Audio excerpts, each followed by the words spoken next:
Guys हमारे day to day life में हमें अक्सर ऐसे सेंटेंसेस बोलने पड़ते हैं जैसे कि जितनी देर में आप खाना बनाओगी उतनी देर में मैं मार्केट से आ जाऊंगी। जितनी देर में आप पढ़ाई करोगी उतनी देर में मैं टीवी देख लूंगी।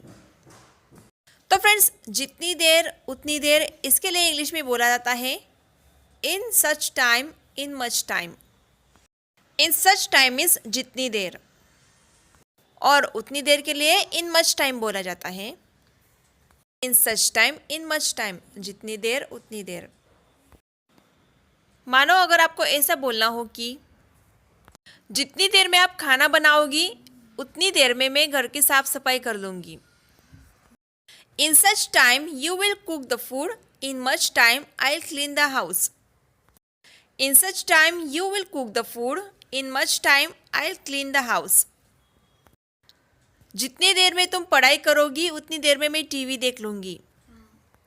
In such time you will study, in much time I will watch the TV.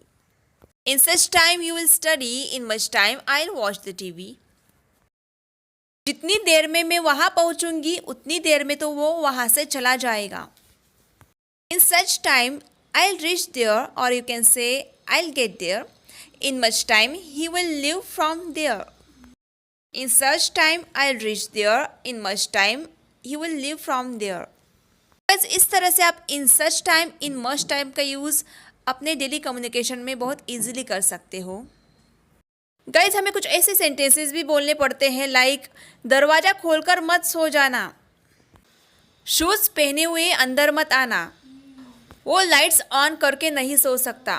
तो फ्रेंड्स, इस टाइप के सेंटेंसेस बोलने के लिए हमें विथ का यूज़ करना होगा, विथ। आइए इसकी कुछ एग्जाम्पल्स देखते हैं।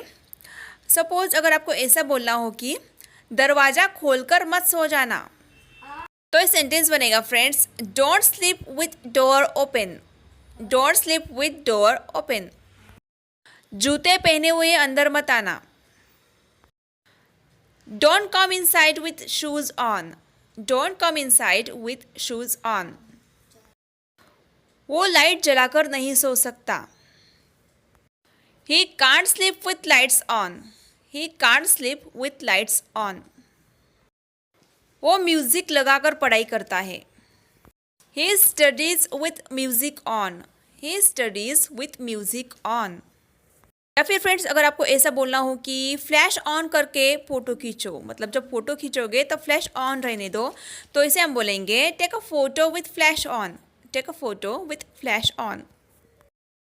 फ्रेंड्स, अगर आपको इस टाइप के सेंटेंसेस बोलने हो लाइक मैं उसका दीवाना हूँ, या फिर वो मेरी दीवानी है। फ्रेंड्स, किसी का दीवाना होना, चाहे वो कोई चीज़ हो सकती है, कोई बात हो सकती है, या कोई पर्सन हो सकता है, तो इसके लिए इंग्लिश में एक स्लैंग वर्ड है nuts around. Nuts around. Suppose अगर आपको बोलना हो कि मैं उसका दीवाना हूँ, I am nuts around her. I am nuts around her. मैं चॉकलेट की दीवानी हूँ, इट मीन्स मुझे चॉकलेट्स बहुत पसंद हैं, तो ये सेंटेंस बनेगा आई am nuts around chocolate. I am nuts around chocolate. Guys, ठीक इसी तरह से और कुछ ऐसे सेंटेंसेस होते हैं लाइक मेरा उस पर दिल आ गया है, फिर उसका मुझ पर दिल आ गया है। तो इस टाइप के सेंटेंसेस बोलने के लिए हम यूज़ करेंगे have a crush on someone. Have a crush on someone. Suppose अगर आपको बोलना हो कि मेरा उस पर दिल आ गया है, तो ये सेंटेंस बनेगा I have a crush on him. I have a crush on him. या फिर उसका मुझ पर दिल आ गया है, ऐसा बोलना हो तो आप बोलेंगे he has a crush on me. He has a crush on me. तो फ्रेंड्स, इस तरह से आप इन सेंटेंसेस को बोल सकते हो। फ्रेंड्स, अगर आपको इस टाइप के सेंटेंसेस बोलने हो लाइक तुम्हें पढ़ाई करनी चाहिए, कहीं ऐसा ना हो कि तुम फेल हो जाओ। साइकिल ज़्यादा तेज मत चलाओ, कहीं ऐसा ना हो कि तुम गिर जाओ। तो फ्रेंड्स, कहीं ऐसा ना हो कि, या कहीं ऐसा ना हो जाए, इसके लिए इंग्लिश में यूज़ किया जाता है लेस्ट शुड। लेस्ट शुड। तो चलिए इसका सेंटेंस स्ट्रक्चर देख लेते हैं। गाइस सबसे पहले हम बोलेंगे हम सेंटेंस, जो भी टेंस हो उस टेंस के अकॉर्डिंग हम सेंटेंस बोलेंगे। उसके बाद हम बोलेंगे लेस्ट, उसके बाद आएगा सब्जेक्ट, उसके बाद हम यूज़ करेंगे शुड, और शुड के बाद यूज़ होगा वर्ब का फर्स्ट फॉर्म देन ऑब्जेक्ट। तो चलिए इस सेंटेंस स्ट्रक्चर को एग्जाम्पल्स के जरिए समझते हैं। सपोज आपको आपके बच्चों को ऐसा बोलना हो कि मन लगाकर पढ़ाई करो, कहीं ऐसा ना हो कि तुम फेल हो जाओ। इस सेंटेंस को आप इंग्लिश में बोल सकते हो study diligently लेस्ट you should fail. Study diligently लेस्ट you should fail. जल्दी जाओ, कहीं ऐसा ना हो कि तुम्हारी बस छूट जाए। गो fast लेस्ट you should miss the bus. Go fast लेस्ट you should miss the bus. फिर हम ऐसा भी बोलते हैं ना, जल्दी करो, कहीं ऐसा ना हो कि हम लेट हो जाए। तो फ्रेंड्स इसे हम बोलेंगे hurry up lest we should get late. Hurry up lest we should get late. तो गाइज इस तरह से आप लेस्ट शुड का यूज़ करके इन सेंटेंसेस को बहुत इजीली बना सकते हो। फ्रेंड्स मुझे किसी व्यूवर ने पूछा था कि मैम इस टाइप के सेंटेंसेस को कैसे ट्रांसलेट करें, लाइक ये मीटिंग कब तक चलेगी, या फिर ये सिलेंडर कब तक चलेगा। तो फ्रेंड्स इन सेंटेंसेस को हम सिंपली इस तरह से ट्रांसलेट कर सकते हैं। मानो अगर आपको ऐसा बोलना हो कि यह सिलेंडर कब तक चलेगा, तो गाइज ये सेंटेंस कुछ इस तरह से ट्रांसलेट होगा, how long will this cylinder last. How long will this cylinder last. या फिर बोलना हो कि ये मीटिंग कब तक चलेगी,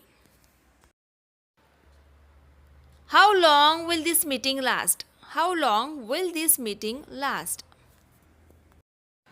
तो फ्रेंड्स इस तरह से आप इन सेंटेंसेस को ट्रांसलेट कर सकते हो। फ्रेंड्स कुछ लोगों को इधर उधर की बातें करने की आदत होती है, तो इस टाइप के लोग जब बातें करते हैं तो हम बोलते हैं ना कि इधर उधर की बातें करना बंद करो और मुद्दे का बोलो, मुद्दे पर आओ। तो फ्रेंड्स इधर उधर की बातें करना, इसके लिए इंग्लिश में बोला जाता है to beat around the bush. इधर उधर की बातें करना बंद करो और मुद्दे पर आओ। Stop beating around the bush and come to the point. Stop beating around the bush and come to the point. तो फ्रेंड्स इस तरह से आप इस टाइप के सेंटेंसेस को to beat around the bush इस फ्रेज का यूज़ करके बहुत आसानी से ट्रांसलेट कर सकते हो। तो फ्रेंड्स आज के लेसन में बस इतना ही। आई होप ये सारे सेंटेंस स्ट्रक्चर्स और फ्रेजेस आपके डेली कम्युनिकेशन को ब्रशअप करने में ज़रूर यूज़फुल होंगे। तो फ्रेंड्स वीडियो को जाते जाते कर दीजिएगा लाइक, और अपने फ्रेंड्स के साथ वीडियो को शेयर करना ना भूलिए ताकि उनको भी इस वीडियो का लाभ मिले। और गाइस अगर अभी तक आपने मेरा चैनल सब्सक्राइब नहीं किया है तो प्लीज़ कर लीजिए, क्योंकि मैं ऐसे ही वीडियोस अक्सर अपलोड करती रहती हूँ। तो मिलते हैं नेक्स्ट वीडियो में। Till then keep learning, keep watching my videos and keep practising. Bye bye, take care.